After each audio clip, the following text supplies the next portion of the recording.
लौकिक नाही कामाचा बाबा। एका ठिकाणी अजून पुढे सांगितलं तुकाराम महाराजांनी, सांडून लौकिकाची लाज मग लोक काय सांगतील। आणि तुकाराम महाराजांनी केलं सांगायचं,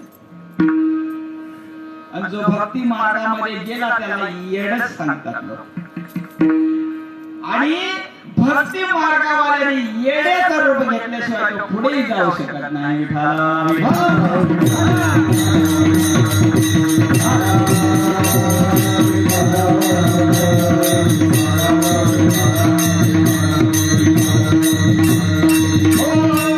मग त्याच्यासाठी काय करायचं तुकाराम महाराज म्हणतात, सांडून लौकिकाची लाज, लोक काय सांगतील समाज काय सांगल, सांडून द्यायचं।